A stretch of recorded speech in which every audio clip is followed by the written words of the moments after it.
Hey guys, welcome back to another episode. We are back here in Haidilao for our dinner. Actually, kakagaling ko lang ng work. Medyo na-late pa ako. Yeah. So thank you for waiting for me, guys. No problem. Pero today, while we're eating, we are going to have some hot takes in the office. Yung mga usual na pag-uusapan sa office, pero medyo medyo kontra tayo. Okay ba yun? Or medyo may komentaryo. May komentaryo, yan. Or may concerns, may konting concerns. So, we're gonna have 5 hot takes today, or 4. Tapos pag-uusapan natin kung agree ba itong dalawang katabi ko or hindi. Before we start, kamusta yung pagkain? Sarap. So nice you had to do it twice. Sabi nga nila. Sarap. First meal of the day, sulit to. Uy. Wow, Humay. Hindi naman, first meal lang. First meal lang. Busy lang. Hindi sadya. Pero yun maganda, habang pinag-uusapan natin yung hot takes, nasa hot pot. Ay. Uy, Hot pot. ganda.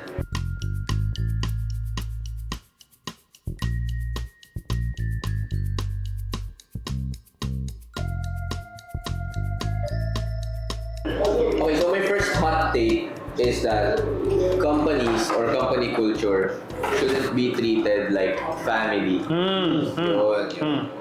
Parang, okay agad yung reaction natin dun Okay. Diba? Ako, for me, parang masyadong close. Parang hindi na set yung boundaries ng mabuti. Okay. Kapag sinabi mo na Family. yung work culture is like family. Yeah. Yun ang sa akin. So, maybe there's a better way to frame it. And pag-uusapan din natin yung mamaya. Pero I wanna get your thoughts first. Ano sa tingin niyo? Ako, I think pag sinasabi ng mga tao or sinasabi ng company, oh, we're like a family here. They talk about the good things of being a family. The warm and fuzzy things na, oh, ano tayo dito? Close tayo. May kindness, may love. Yeah. But doon feeling ko doon natatapos. Pagdating dun sa performance, pagdating dun sa giving feedback, pagdating dun sa kailangan, pare-pares tayo ng goal, ha? Nawawala yun Nawawala yung pagka-family. So, agree doon. And I don't think, like parang I don't think na dapat ginagamit siya as a metaphor to describe the family, the culture of the company. Ako, siguro, okay lang naman kung talagang family kayo na yun yung Family business kayo. family business, magkakamagana tayo. Para sa akin may hindi ko alisin yung posibilidad na baka may nag-i-exist na company Harap. Sorry, ang harap. Hindi ko alisin yung posibilidad na baka may company talaga na they treat each others na sila family, diba? Hindi ko alisin yun. Pero sa akin naman, may mga companies na ginagamit yun, yung salitang yun, para masabi nila na, you go extra mile.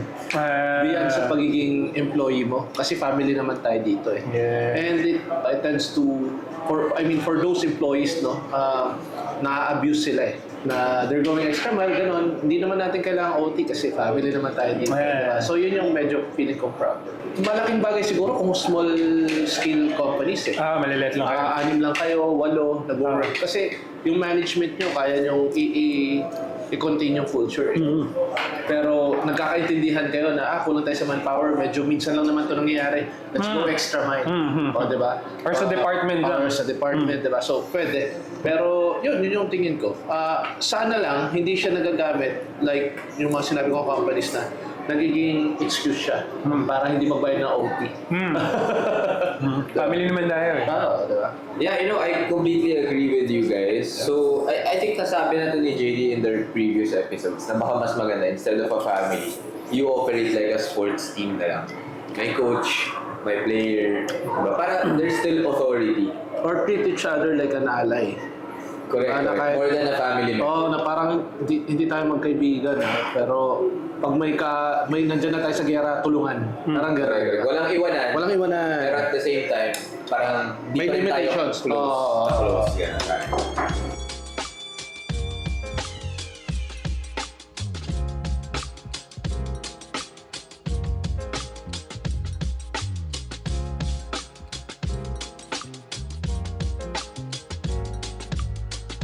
Number 2 is there's no such thing as work-life balance. Ako naniniwala ako dito.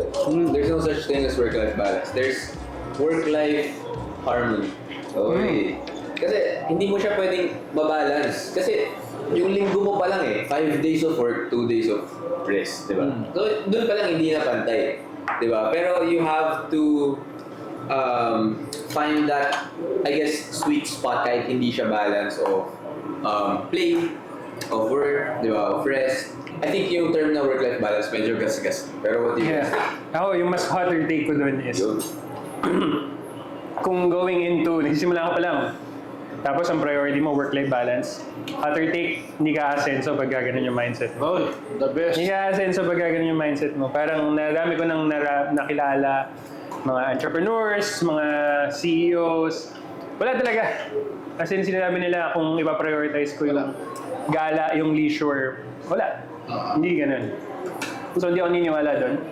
Hindi ako niniwala sa work-life balance kung ang habol mo is success. Pwede yun, I guess, kung gusto mo lang mag-coast, gusto mo lang mag-relax, di ba? Parang prioritize mo yung work, yung life, parang gano'n. Pero kung gusto mo ng success, hindi applicable. Yeah, sa akin, never siya mag-i-exist eh. No? Parang wala naman talagang balance. Nagiging balance na lang sa'yo sa paningin mo kasi okay ka naman, nagagawa yung dalawa. Pero there's no such thing. Kasi for example, sa ratio mo na yun, palawakin pa natin, 365 a day, 365 a year. Ilang days ka nag-work eh. Ilan yung holiday doon, ilan lang yung weekends doon, di ba? So doon pa lang, hindi talaga magiging balance. Pero nagiging tingin mo balance lahat kasi Minamanage mo yeah, tsaka busy ka sa work mo, pero at the same time, within the work na ginagawa mo, ang nangyayari, napoprotektahan mo yung buhay sa labas ng work mo. So, doon mo nakikita yung balance siguro. But not necessarily it's a balance. Yeah, tsaka pag sinabing balance, 50-50. Hindi. At saka pa nagsisimula ka, di ba? Sabi ko nga dati na, never mo makukuha yung isang bagay na hindi ka willing ibigay na walang kapalit. Yeah. Never mo makukuha yung isang bagay na may kapalit kung hindi ka willing magbigay ng isang bagay na walang kapalit. Got it. So, which is doon pumapasok yung grind talaga sa simula, di ba? Patunayan mo muna yung sarili mo, di ba? Parang ganun eh. And then, pag nandyan na, makukuha mo naman yung kahit pa paano yung gusto mo. Tsaka hindi mo marinig yung, kaya sobrang totoo na, hindi ka naman nararamdaman nagtatrabaho eh. Feeling ko yun yung mga mananalo na parang, hindi naman nila feeling na nagtatrabaho sila, pero nagtatrabaho sila. Kasi yun talaga yung gusto nila, di ba? So, exactly. I think, malawak masyadong vague what constitutes as work and what constitutes as life. Kasi like, mga Japanese, di ba? Their work is their life. So, Masyado lang na parang masyado lang siya na ibibida sa software. Dapat ang buhay mo, work-life balance ka. Pero hindi.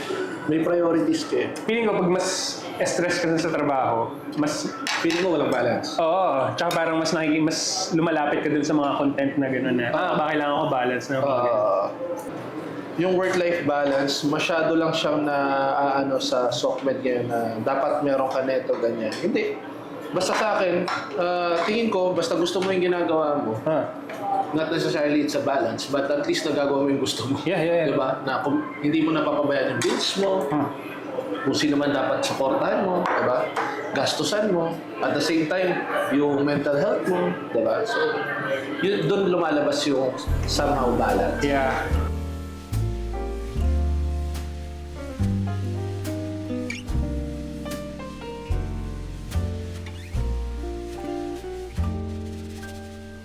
On our third take, habang nagbababad ako ng karne dito, who you know is more important than what you know.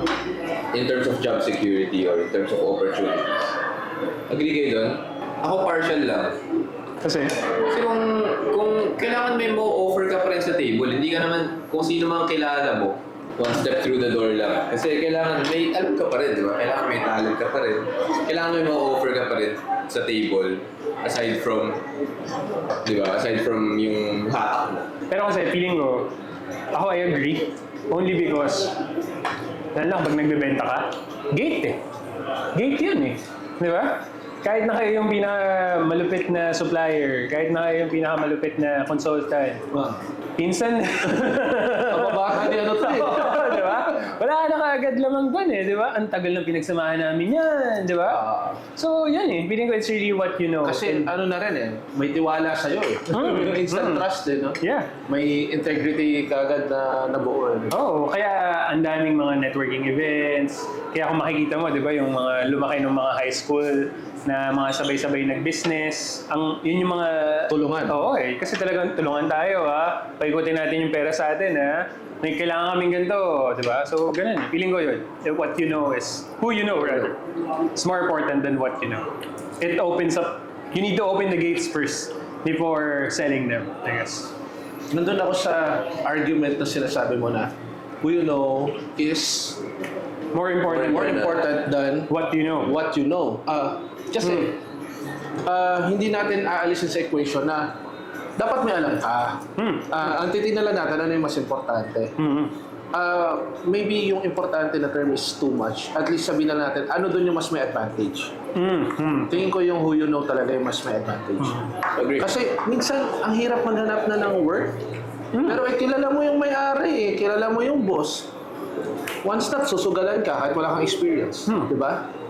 'Di ba? Pero yun nga, hindi pwede mawala sa equation na meron kang alam. May offer ka something. Saka, At least bare minimum. Makausap mo na yung boss instead of yung HR. Yeah, Hindi ka na mag-apply sa LinkedIn. Exactly. Ayun pa lang, three ano na yun, di ba? So parang ahead ka na kaagad, may head start ka na eh. Yun pa isa, grabe yun naman yung credentials mo, pero hindi mo to kilala. Paano pa pupunta sa'yo yung opportunity na nakuha na nung isa? Dahil siya yung kilala, di ba? So medyo may ganun eh. And yung reputation din na binubuo mo. Yeah, Di ba? Minsan, Iba rin nakasama yung who you know. Si ano ba yan? Naku. Ay, wag yan. Minsan ganun eh. Si Robert Herjavec from Shark Tank, nakikilala. Sabi niya, what's more important than who you know is to be the person that people want to get to know. Ganun na. You stare in the mirror longer than I do. Must have been delulu when I fell for you, but I couldn't. Yun. Tapos kami kumain. Nawala na yung food. We're about to bilan. Meron pa palang fruits. Pero we're on to our last take, no? Remote work is more for your mental health than productivity. Agree. Feeling ko, hindi sobrang productive talaga pagka remote work. Yung mga supposedly, uy, gawin nga natin to. Tulungan mo naman ako dito. And yung collaboration, it's really for mental health. And for a break rather than productivity. Sorry. Yung work from home kasi may binabagayan siya. Depende sa Depende sa nature of work. given na yun, pero depende rin sa tao. Kasi may mga tao na talagang kailangan mo ng makipag-social, kailangan nasa office ka. Hindi dahil para ma-micromanage ka, wala na tayo dun eh. Aminin na natin, talagang may mga tao na mas effective mag-work kapag nandyan yung mga katrabaho nila. Diba? Tsaka ang hirap nung iba na hindi naman lahat may space sa bahay para gawin yung workstation nila, di ba? Bigla kang kailangan tulong yung nanay mo, yung anak mo, iiyak, di ba? So, yun yung nakipaghatian sa oras. Pero inaalis ko na yun sa isipin eh. Ang isipin mo na lang mismo. Ako para sa akin yung work from home ba talaga is nakakatulong sa'yo? Yun lang talaga siya. Doon mo siya babalansin eh. Kasi for me, may mga team, at least team na iba yung collaboration kung magkakasama. Sa totoo lang siya. Diba? Kaya ako talaga advocate ako ng hybrid. Hybrid na. Oo. Ako din hybrid. Hybrid. Siguro yung work from home, yes, hindi ka productive. Pero you can be productive elsewhere kasi. Yeah. Yeah. So kung remote work ka sa cafe, pwede ka pa rin naman maging productive. Dami na narinig ngayon na parang work from where is effective. Parang ganun sinasabi. Ganda. Galing mo. Kaso, sa akin minsan baka naghanap na lang ng term eh. Alam mo yun? You should be effective anywhere you are. So long as you have to, I mean, you have to be responsible in the first place, di ba? So, minsan, hindi na siya usapin ng magiging effective ka ba or what eh.